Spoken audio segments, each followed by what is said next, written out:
Hello and welcome to the Channel 1 Newsroom, live from our studios at number 5 Ola Hansen Lane at Tesano. I am Inosafo. Coming up. Doctors and health workers at Komfanochi Teaching Hospital resume work after 3 days of strike.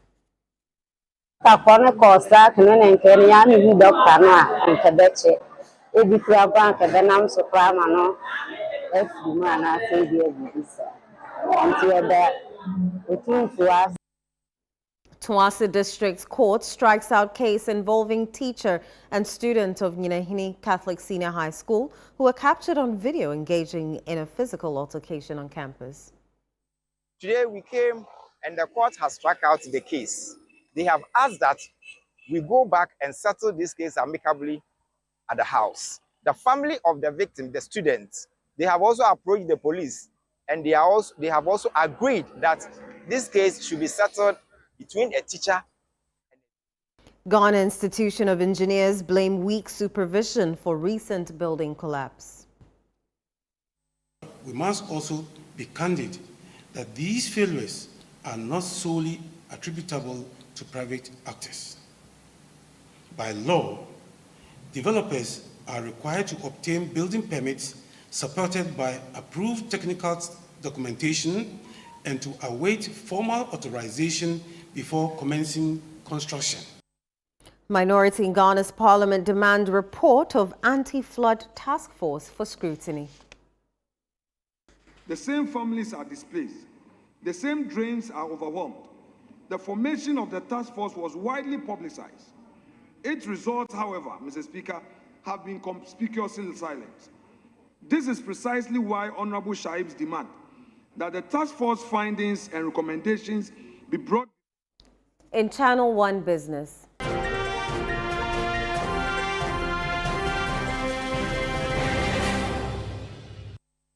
Economy expands by 6.4% in first quarter of 2026.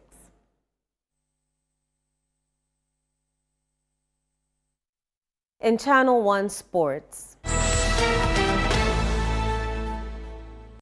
FIFA describes as unfortunate decision by U.S. government to deny Somalian referee Omar Artan entry into the country.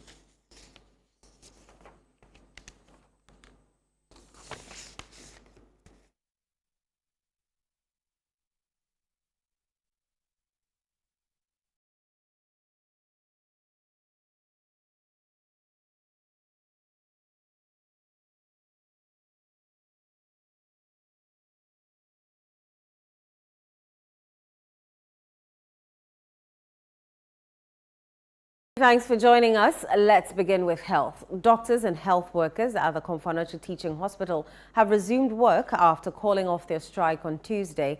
The resumption of work has resulted in long queues at various outpatient departments and other service points. Channel 1 News' Ashanti Regional Correspondent Doris Lonta has more in the following report. The industrial action, which was triggered by the suspension of the hospital's chief executive officer, following a decision to halt emergency admissions due to overcrowding, significantly disrupted healthcare delivery in the Ashanti region and beyond. Although efforts by the Ashanti regional minister and other stakeholders sought to end the strike, health workers maintained the action until the intervention of the Asantehene Otumfuo Osei Tutu II.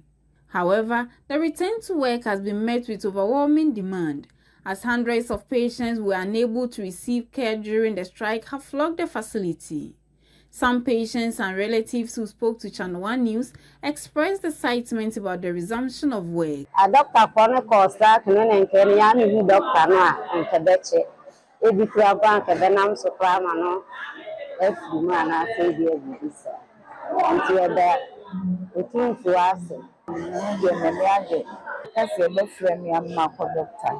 Meanwhile, the chairman of the Ashanti Regional Branch of the Ghana Medical Association, Dr. Hamon Abeku, has expressed satisfaction that the industrial action drew attention to the long-standing challenges facing healthcare delivery in the Ashanti region. We've been able to bring the spotlight back on the healthcare systems the state of the healthcare system in the Ashanti region.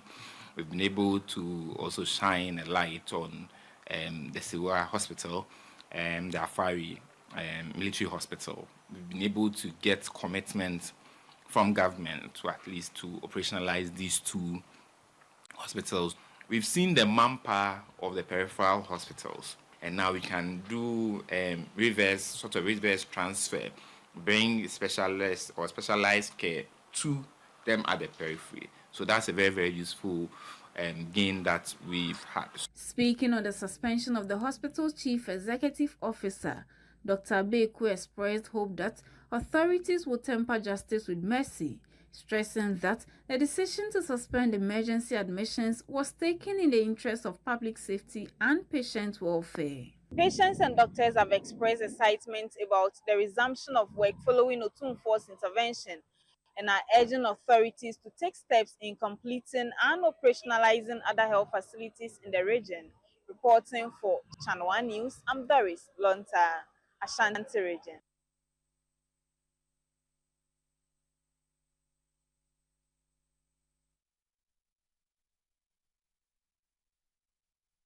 Still on health, minority members of Parliament on the Health Select Committee have vowed to pile pressure on the government until major health facilities located in the Ashanti region are operationalized and serving their intended purpose. The group expressed disappointment over the state of the 500-bed Afari Military Hospital, the Achuma and Ofuriko municipal hospitals being constructed under the Agenda 111 project, as well as the 250-bed Syria Hospital. They accuse the Mahama administration of failing to take the necessary steps to operationalize these facilities. Channel 1 News' Bureau Chief for the Middle Belt, Hafiz Tijani, reports. The minority members on the committee, led by the ranking member, Dr. Nana Ayu Efire, are asking the government to fulfill its promise to Ghanaians by completing all abandoned health facilities before embarking on new projects. You are putting 70 billion to big push. Last year, 13.8 billion. This year, 30.8 billion. The whole Agenda 111 hospitals will take only 17 billion. If he wants to do it, he can do it.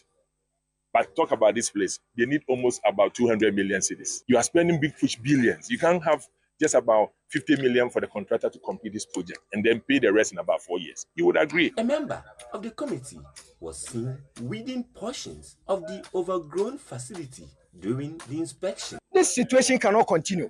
That is why Ghana government initiated this project with the intention of absorbing some of the overload on Komfanoche. Look at Afari. Afari will serve the northern part of Ghana, a bit of western north, and it will relieve Komfanoche of the enormous pressure.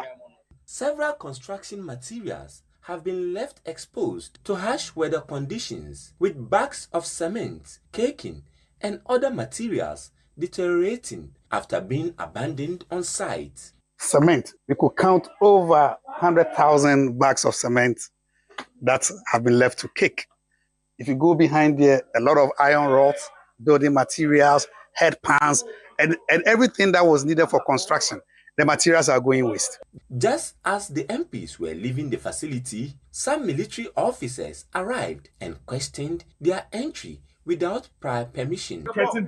So who gave you the authority to enter? At the end of the day, I'm working for you. You're not working for anybody. You're not working for anybody. The MPs here, we're not working for anybody. You ask permission for anybody. When NDC was coming and they go to sites, do they ask permission? Did you see us stopping them?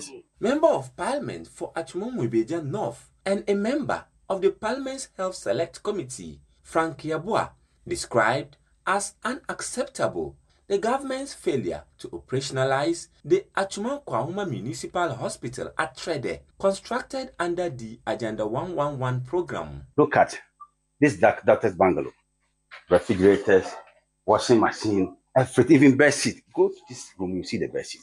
So what is preventing John Mahama, His Excellency, to just operationalize this facility for us for the benefit of people of Achuma and Ghana?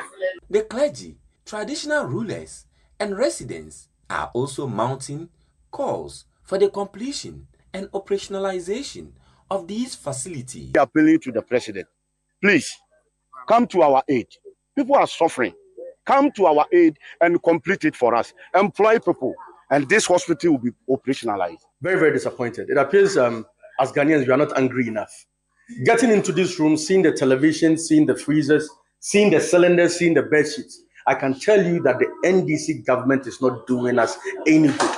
The MPs proceeded to the 250-bed Sewua Hospital, which, when operational, will serve as the Ashanti Regional Hospital. And this was commissioned by the former president under the MPP. So it's supposed to be put to use. What is left was supposed to be the roads and then power. So for power and roads, we've been able to do everything. For you to bring power and roads, it shouldn't take us 1.5 years. Minority members on Parliament's Health Committee say they will continue to pile pressure on the government until the Aferi Military Hospital, the Sewua Hospital, as well as the Trede and Oforikrom hospitals are operationalized. Hafiz Tijani, Channel 1 News, Sewua, Ashanti Region. Let's stay with this story and speak to the chairman of the Health Committee of Parliament, Dr. Mark Nawani. Doc, good evening and thanks for joining us on the Channel 1 Newsroom. Yeah, good evening to the viewers of Channel 1 Newsroom. TV. Yes. Doc, tell me, were you aware of this visit to these hospitals by your committee members? Yeah, I must say it is unfortunate because we've all been involved in trying to get the doctors and nurses at our Confanachi Teaching Hospital to go back to work.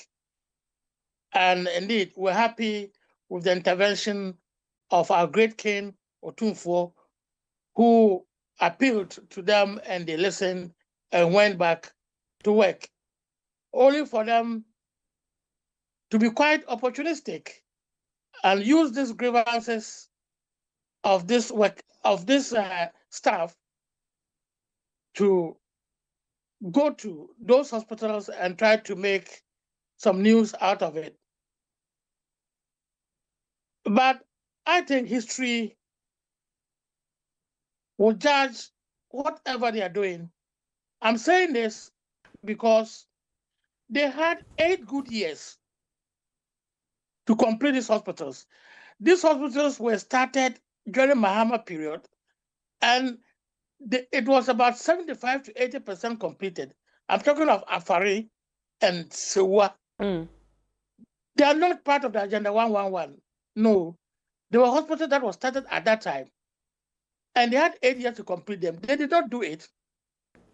When they came to power in 2017, they ordered all contractors to stop work. And they wanted to carry out a forensic auditing, like a coup d'etat.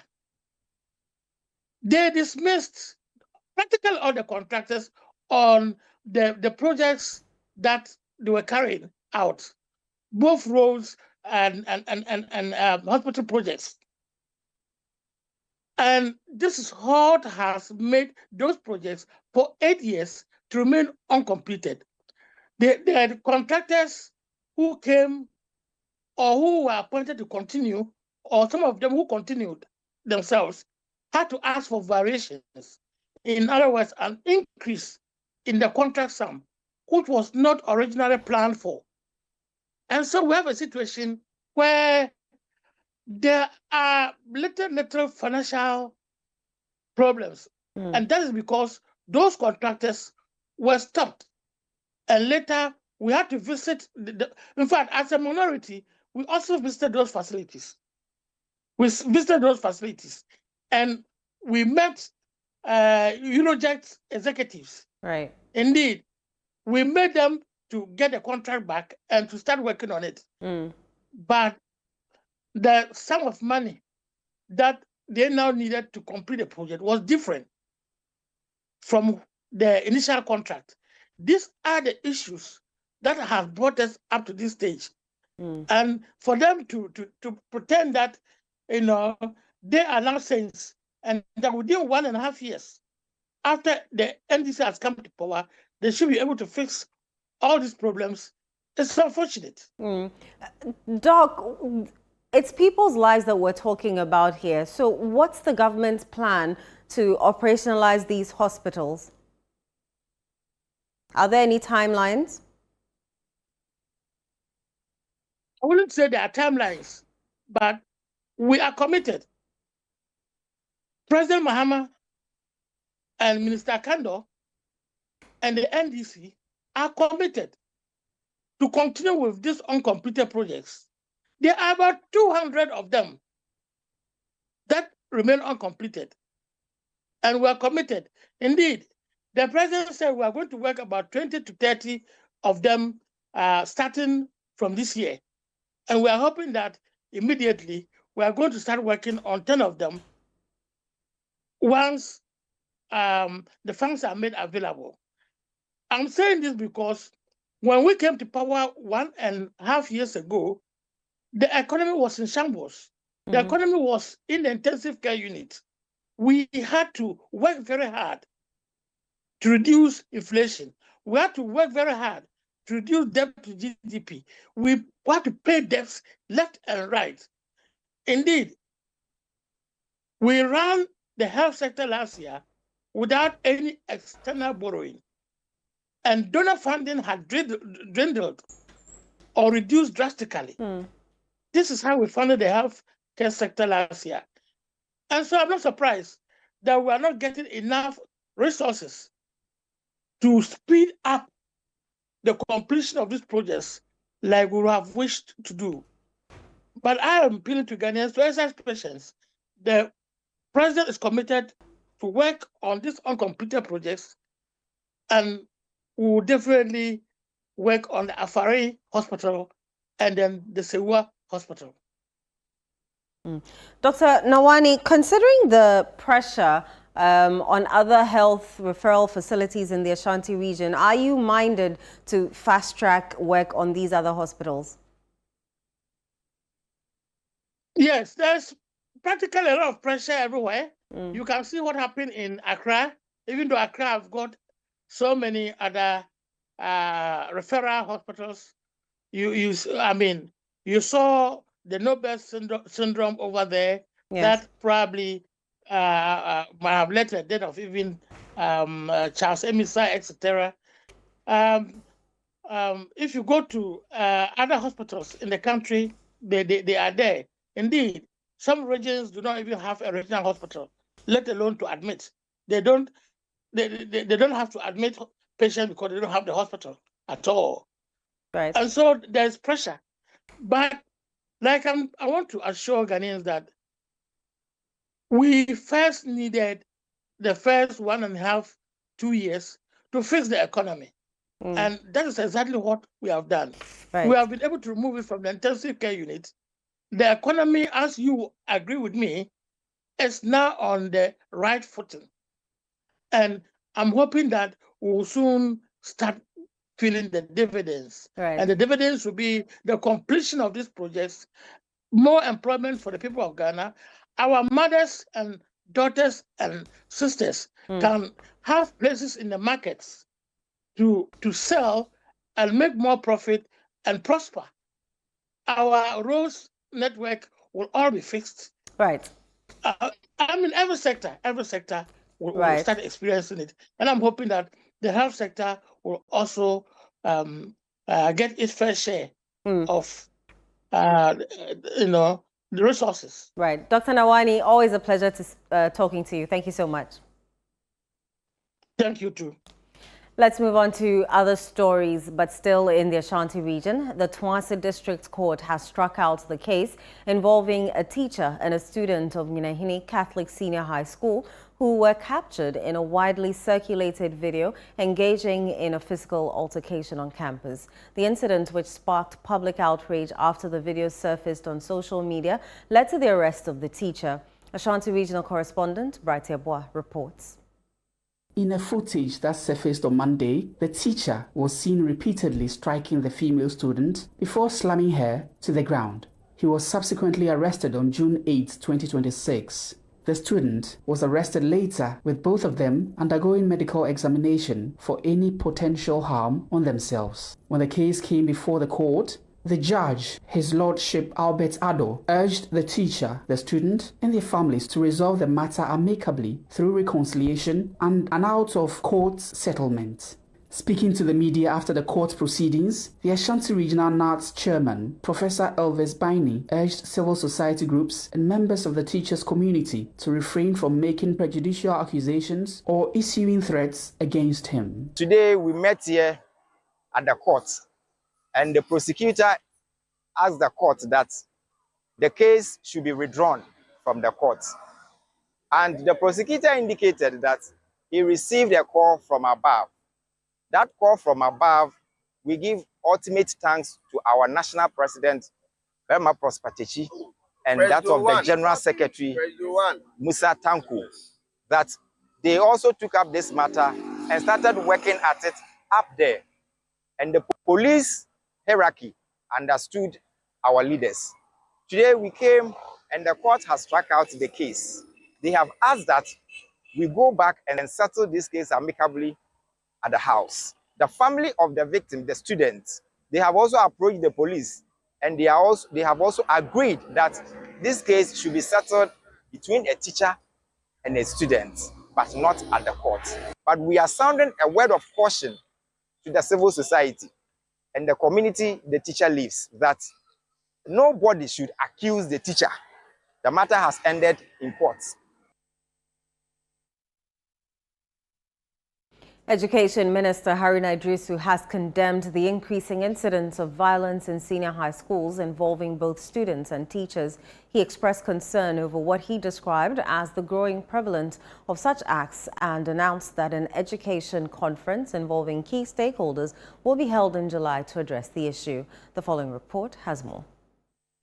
The comments were made during a visit to Ebri Girls and Adontin senior high schools to monitor the ongoing WASI. While commending schools for low cases of exam malpractice, Education Minister expressed concern over rising violence in senior high schools. We expect to hold a national conference in Kumasi on or before the end of July, where we expect that educators, academia, the church, moral society, the Muslim community and chiefs and parents, regional and district directors of education and headmistress will converge in Kumasi or Sunyani, depending upon what emerges as appropriate venue to deal with stemming the growing indiscipline in our schools. Haruna Idrisu assured that challenges facing the free senior high school program, including infrastructure and feeding concerns, will be addressed. The review of the free senior high school under President Mohammed's research agenda will happen and is happening at three critical areas. One, infrastructure. So that's why we'll soon roll out the Star J initiative to respond with adequate classrooms, laboratories, and lecture halls to respond to the increase in numbers of learners accessing secondary education. The second review is feeding.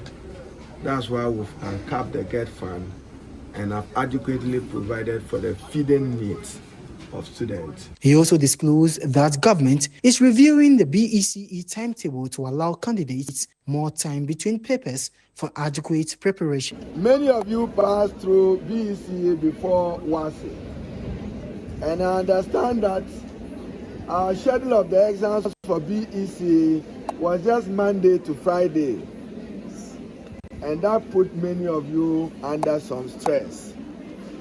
Accordingly, government is reviewing the BECE exams calendar.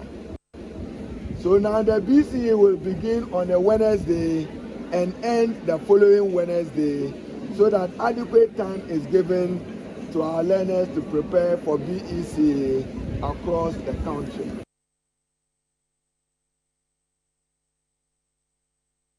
The Ghana Institution of Engineering has attributed the recent spate of building collapses across the country to construction activities carried out without the necessary approvals. According to the institution, preliminary investigations into recent building collapses in Adenta, Newtown and Avena revealed a consistent pattern of developers disregarding directives issued by the relevant authorities. There's more in the following report by Hawa Idrisu Mustafa. 3 separate building collapse incidents recorded in Accra over the past 3 months have renewed concerns about the structural integrity of buildings in the capital. The incidents have sparked fresh discussions about compliance with building regulations, particularly as the rainy season ignites fears over the safety of some structures. At a news conference in Accra, officials of the Ghana Institution of Engineering expressed concern over what they describe as the growing disregard for building standards, warning that the practice continues to put lives and property at risk. They are therefore calling for stricter enforcement of building regulations and greater accountability within the construction sector. Investigations reveal that many of the collapsed buildings were constructed without adequate professional supervision. A key challenge within the sector is the circumvention of established regulatory processes by some developers. However, we must also be candid that these failures are not solely attributable to private actors. By law, developers are required to obtain building permits supported by approved technical documentation and to await formal authorization before commencing construction.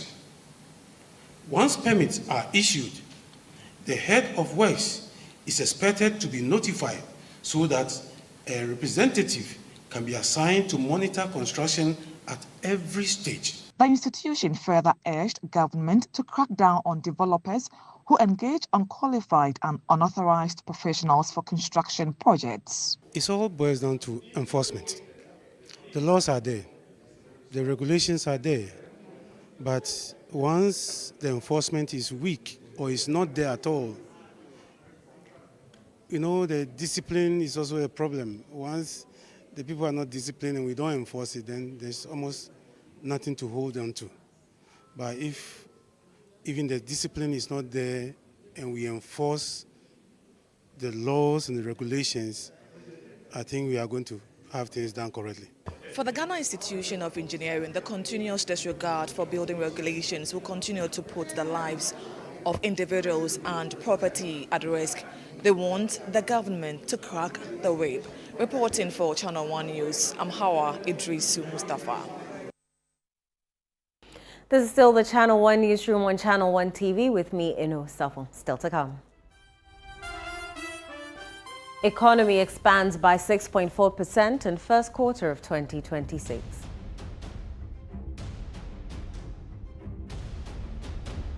We have the details shortly. Do stay.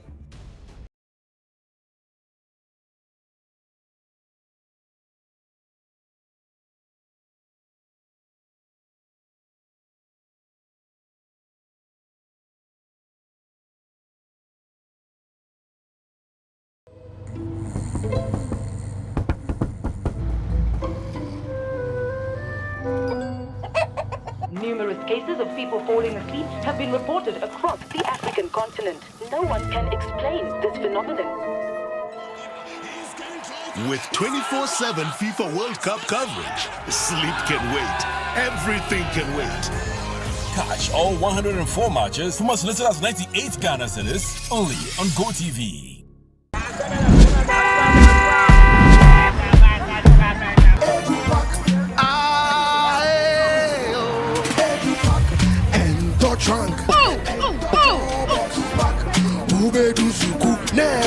This is the old way. Let me show you a new and a better way. EduPack. EduPack? Yes, EduPack. A GS-approved and supported initiative for all first-year students going to SHS by Prospectus Ghana Limited. Now you don't need to go to the market. All your trunks, mattresses, pillows, including plastic chalkboards, are all waiting for your child at the school. Note, all our wooden chalkboards are being changed to plastic ones to avoid bedbugs. You can also register by dialing *713*821# following the prompts, or you can visit www.eduparkgh.com and tap register. You can also register at any ADB branch near you at a very affordable price. EduPark, approved and supported by GES.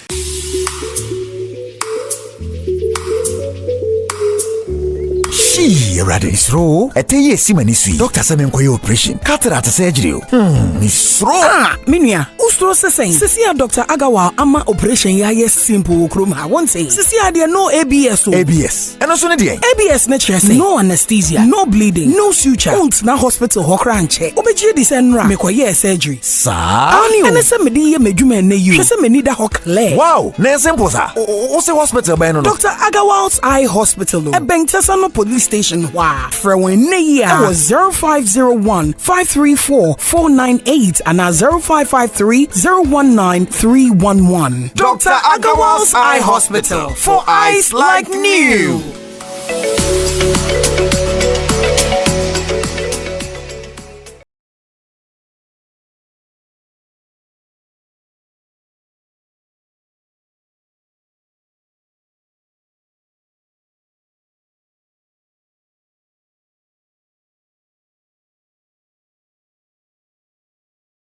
Next is Channel 1 Business with Nashi Kasiza.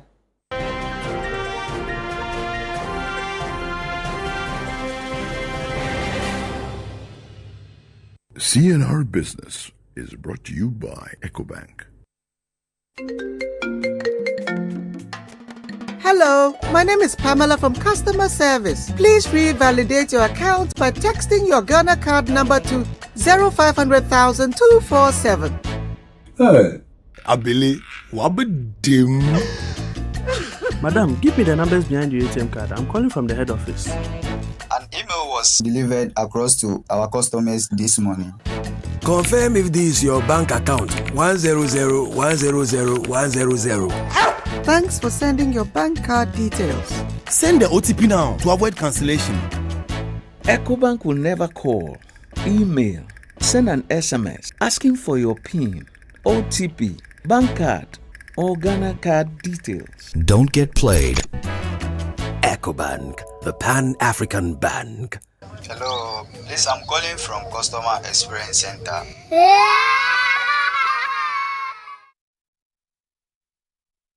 Good evening, now. How are you? Good evening, and I'm well. How are you doing? I'm very well, thank you. They say our economy has expanded? Yes, it has.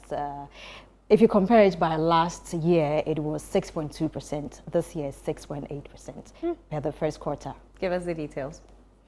Now, Ghana's economy expanded by 6.4% in the first quarter of 2026 per the latest data released by the Ghana Statistical Service.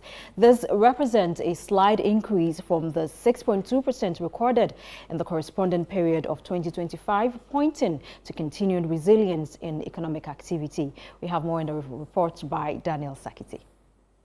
The services sector remained the dominant driver of growth during the period. It recorded the highest growth of 7.1%, supported by strong performances in information and communication, which grew by 25.2%, and trade at 7%. The industrial sector also saw a significant improvement, growing by 6.9% compared to 4.1% in the same period last year. Here is government statistician Dr. Alhassan Idrisu giving a breakdown of the data. Ghana's economy grew by 6.4% in the first quarter of 2026, up from 6.2% a year earlier.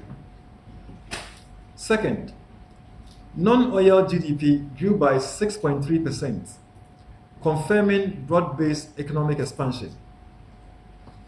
Third, services grew the most at 7.1% and remained the largest contributor to growth, driven by information and communication growing at 25.2%, transport and storage at 13%, and trade at 7%.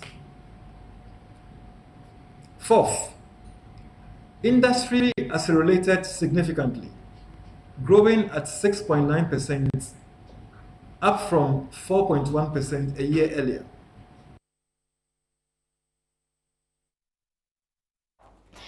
Are you a Ghanaian business looking to expand beyond local markets and take advantage of the opportunities under the African Continental Free Trade Area, AFCFTA? Then the first roundtable discussion of the City Business Festival 2026 is one you cannot afford to miss. The session comes off on Thursday, June 11, 2026 at 11 a.m. and will be broadcast live on Channel 1 Television and City 97.3 FM. Here's more. The roundtable discussion is themed Unlocking Africa's Single Market. How can Ghanaian businesses win under the African Continental Free Trade Area, AFCFTA? The session will explore practical strategies for businesses seeking to access new markets, scale operations, and leverage opportunities within Africa's growing single market. The General Manager of Channel 1 Television and City 97.3 FM, Bernard Avle, shares his perspective on how Ghanaian entrepreneurs can position themselves to benefit from the AFCFTA framework. Basically, the idea is to say, what is the Africa Continental Free Trade Area? What is Ghana's strategy? What opportunities are available under AFTA? Bernard Avle also noted that leading industry players and experts will participate in the discussion, offering insight into trade, business expansion, innovation and competitiveness under the AFCFTA regime. Of course, the AFTA Secretariat will have a representative on the program to explain how they coordinate the affairs of AFTA from Ghana. And then there's the Ghana AFTA office at the Ministry of Trade. So we have a diplomat whose main job is to coordinate all our efforts within the AFTA. The City Business Festival 2026 is powered by 97.3 City FM and Channel 1 Television in partnership with Absa Bank and proudly sponsored by Absa Bank, MTN, Zonda Tech Ghana Limited and Petra Trust. Moving on, the Chartered Institute of Human Resource Management Ghana is urging HR professionals to uphold accountability, ethical leadership and responsible use of authority in workplaces as concerns grow over professionalism and workplace conduct. Here is more in this report. Speaking at the Chartered Institute of Human Resource Management Ghana Conference 2026, President of the Institute, Florence Hatchful, cautioned HR practitioners against allowing personal interest to influence professional decisions. Indeed, only recently, I was informed of a case in which an HR manager was accused of orchestrating the dismissal of certain professionals perceived as obstacles to the individual's personal agenda. Whether such accounts are ultimately substantiated or not, they serve as a reminder of the importance of accountability, ethical leadership, and the responsible exercise of authority within the HR function. Vice Chairperson of the Public Service Commission, Dr. Stella Ejinim Boaten, also challenged HR professionals to review and strengthen sexual harassment policies to ensure they remain relevant. Policies alone will not prevent harassment. Policies will not, but sanctions will. Meanwhile, the Human Resource Manager of City FM and Channel 1 TV, Jen Ananinsia, urged HR practitioners to pursue continuous professional development. The 2026 conference is being held under the theme Advancing Human Excellence in Ghana, Leadership, Technology and Governance. Let's now bring you an update on crude oil prices and how the local currency is performing on the interbank market.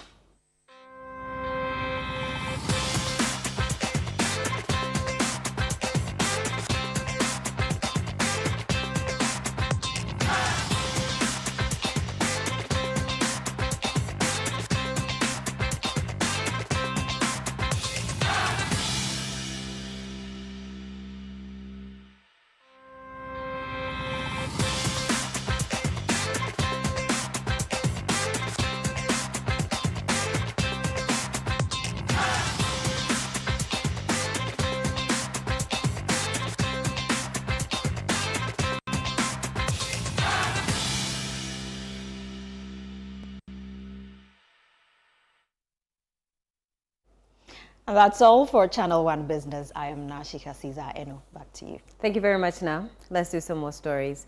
The remains of a 30-year-old electrician who drowned in a river at nurses' quarters near Kaswa while attempting to save a flood victim has been retrieved at Nsuonano in the South municipality of the Greater Accra region. The flooding situation keeps aggravating the plight of locals who are appealing for an immediate solution. Correspondent Akwesiado has more. Razak Gideon, a 30-year-old electrician, was at work when he spotted 17-year-old BACA graduate Mohammed Ali trapped in flood waters. While attempting to rescue him, the deceased was swept away by the rushing water. His remains were spotted and retrieved at Nsuonano, otherwise known as Peace Town, in the Ga South municipality.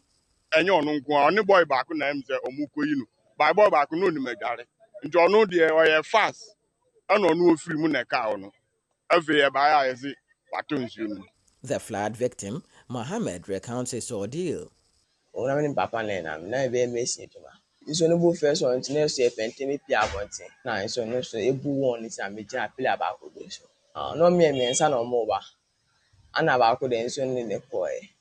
The deceased left behind 2 children. His family says they would need support to cater for their education. Yesre muara nkolani susua obi ani baby a nti yesre se obi a wote yen kan no beboa yen. Meanwhile, flooding continues to wreak havoc in communities along the Aegean River, which takes its source from the eastern region and serves as a tributary to the Densu River. Here in Nsuonano, the impact is overwhelming. Residents whose homes got flooded say they are in dire need of support. TV sets, mattresses, other personal belongings have all gone. We plead for the government to come in for relief. The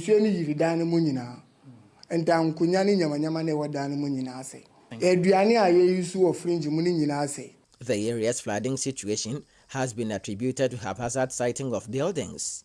Even within my area, just about 2 or 1 minute walk away from my house, I've seen a building that is directly in the waterway.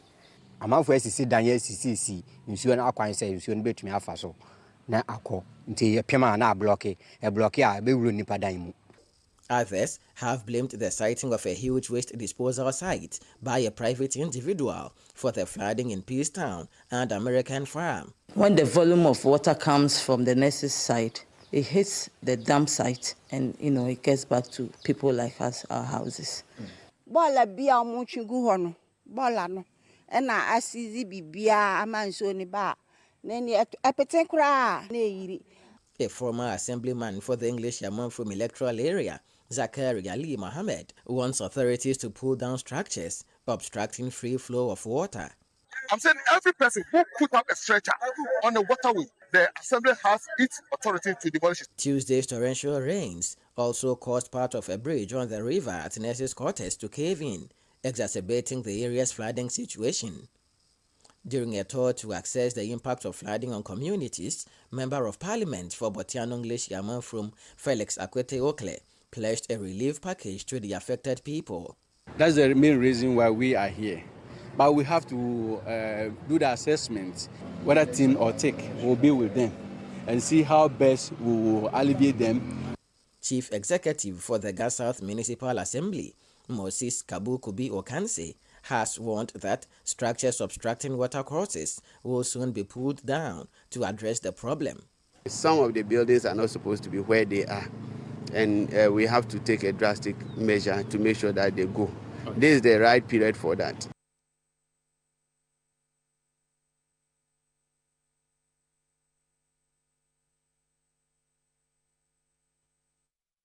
The Ablekuma Central Municipal Assembly in Accra has attributed the significant reduction in flooding within the municipality to ongoing road rehabilitation and drainage improvement projects. Speaking at a stakeholder engagement forum to review the performance of the Assembly and the Ablekuma Central constituency in 2025, the Municipal Chief Executive Frank Nkansa said the interventions have enhanced water flow and improved accessibility across several communities. There's more in the following report by Channel 1 News' Fauzu Masaudu. The devastating impact of recent rains across parts of Accra has once again brought Ghana's flood management strategies into sharp focus. With lives lost and properties destroyed, calls have intensified for more sustainable and decentralized approaches to flood prevention and control. Against this backdrop, the Municipal Chief Executive for Ablekuma Central, Frank Nkansa, has attributed the decline in flooding incidents within the municipality to road rehabilitation and drainage improvements projects. In infrastructure development, efforts were made to improve our roads, and I could speak on the Happy Days roads, Matayoko, Ajwembo area. We did some drip works on those roads. Radio Good, we did some works. We are still going to do more, as our MP mentioned. There's still more to be done. The year witnessed significant progress in several key sectors. As I mentioned, these interventions have contributed to improved accessibility, reducing flood risk, and enhanced public convenience. He also highlighted the municipality's economic performance, noting that the Assembly had surpassed its revenue target for the fiscal year. On behalf of the Assembly, I express our profound appreciation to all businesses and entrepreneurs whose contribution continue to derive the local economy. And we can say that out of the budgeted revenue that we had planned to achieve last year, through your efforts and through the stakeholders, all of us here, we were able to meet our revenue target, and we even extended it to about 1 million. It means that we exceeded our revenue with about 1 million. The Member of Parliament for Ablekuma Central, Abdul Latif Dan, pledged to strengthen collaboration between local authorities and residents to ensure that development priorities reflect the needs of the people. We are to serve you and not to be served.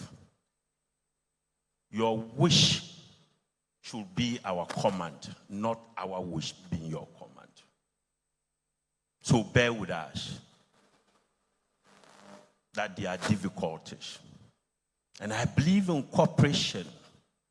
When we all glue together to work for the interests of the constituency, surely we'll get there.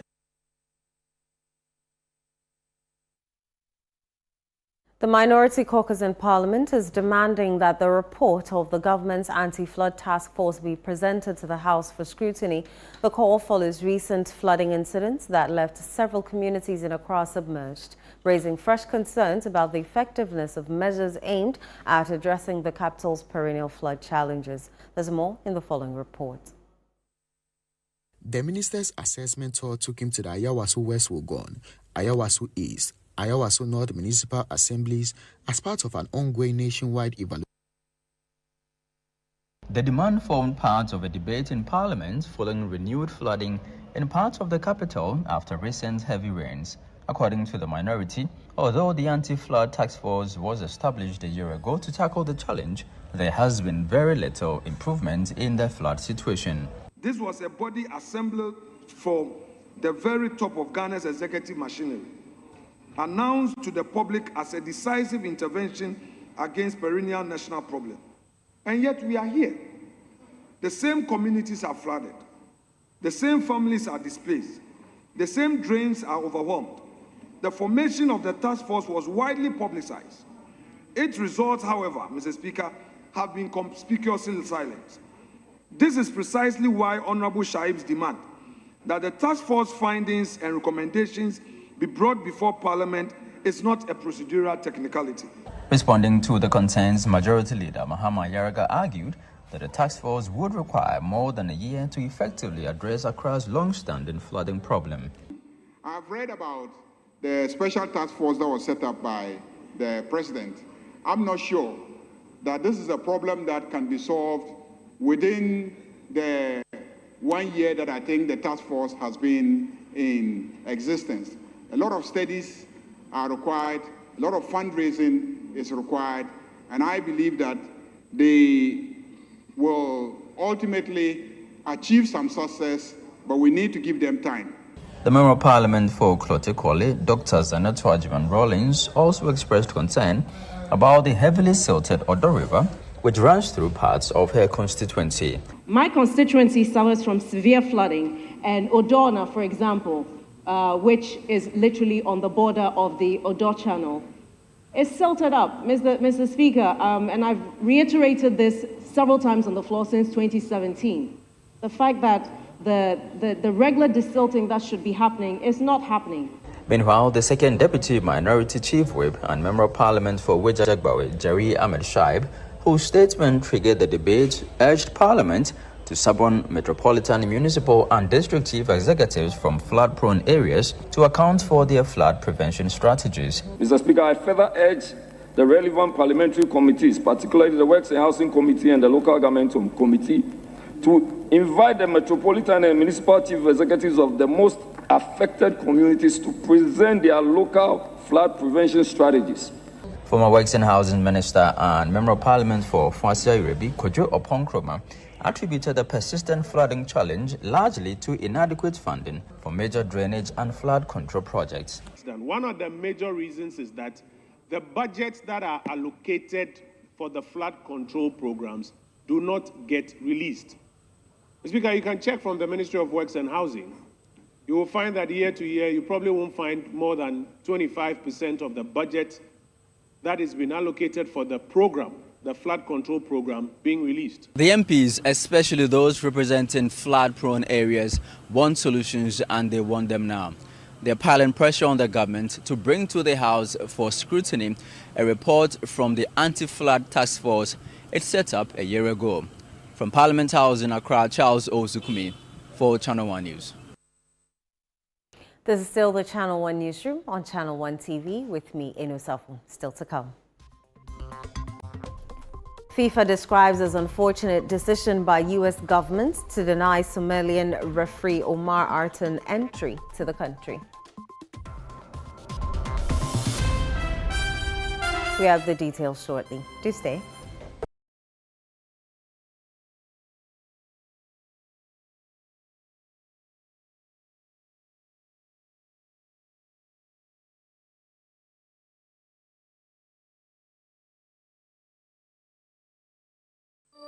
The best part of going home is family. Sit up! Hey, mommy, my wife is cooking something delicious. We're here. Lizzie hot pepper sauce, spicy. Bola yede, Lizzie oh Lizzie. Lizzie the Shito. Lizzie Shito over fail. Lizzie Shito.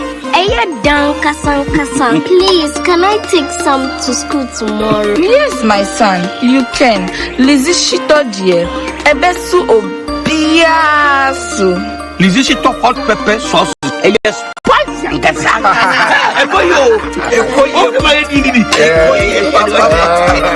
Lizzie Shito hot pepper sauce. Spicy.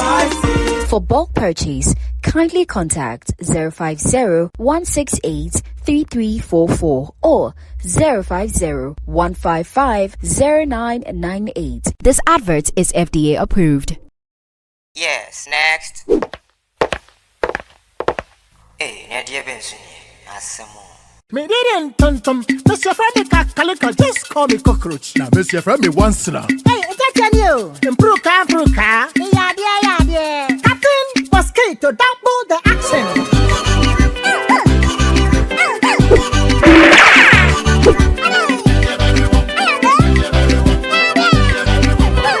Me did this sasso spray. Mr. Friendly sasso quell. Yeah, go to my sasso.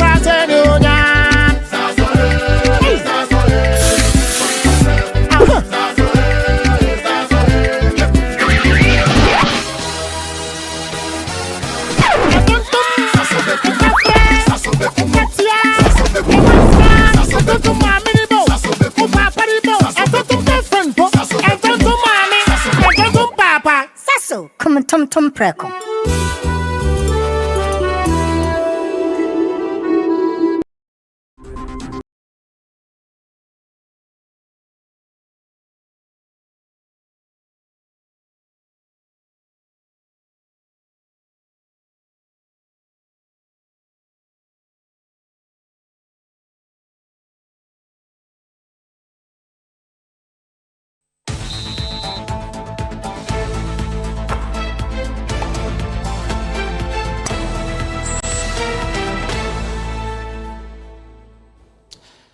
How are you doing? I'm all right, you know. I was going to criticize FIFA, but yeah.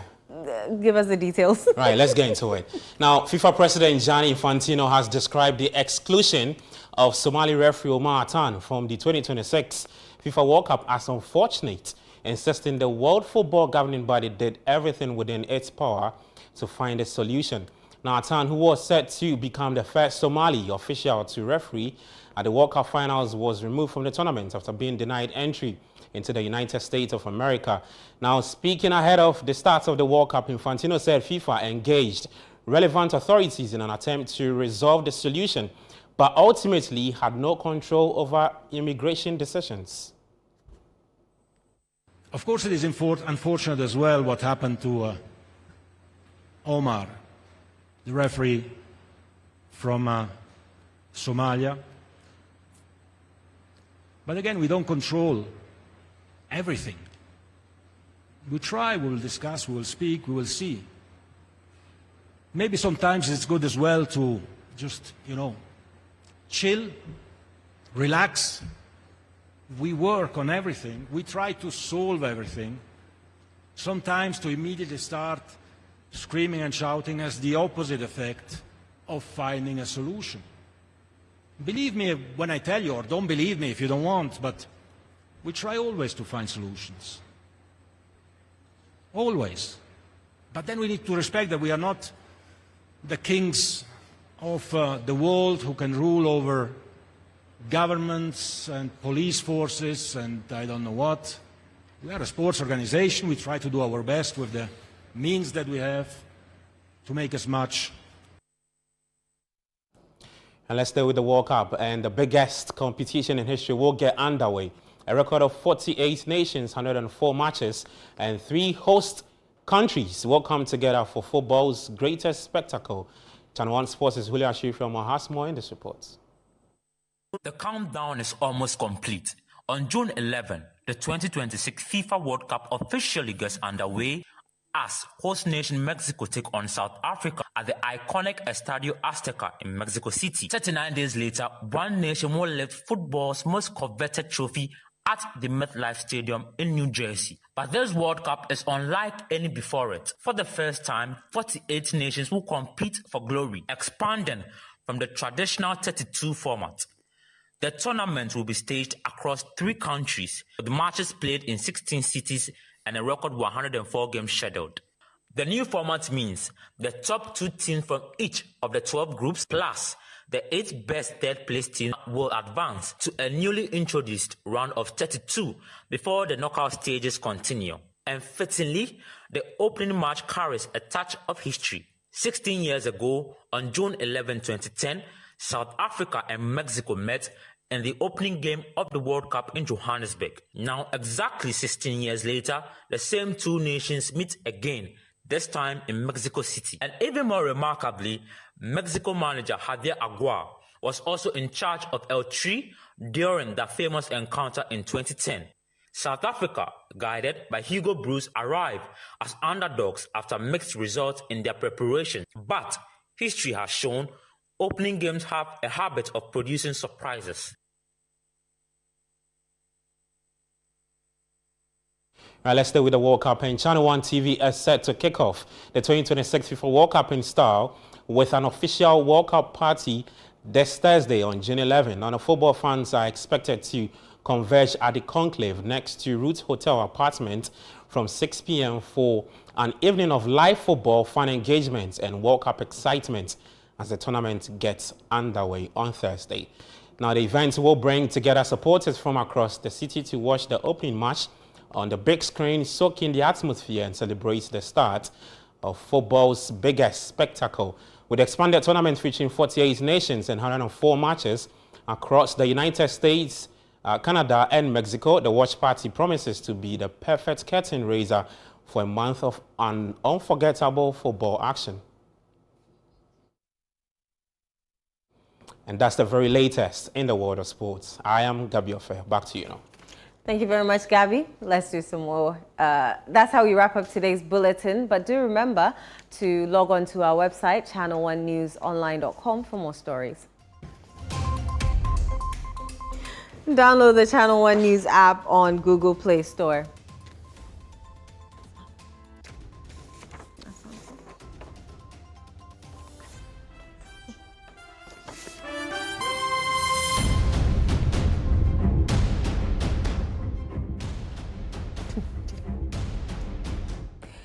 I am Inusafu. Many thanks for watching.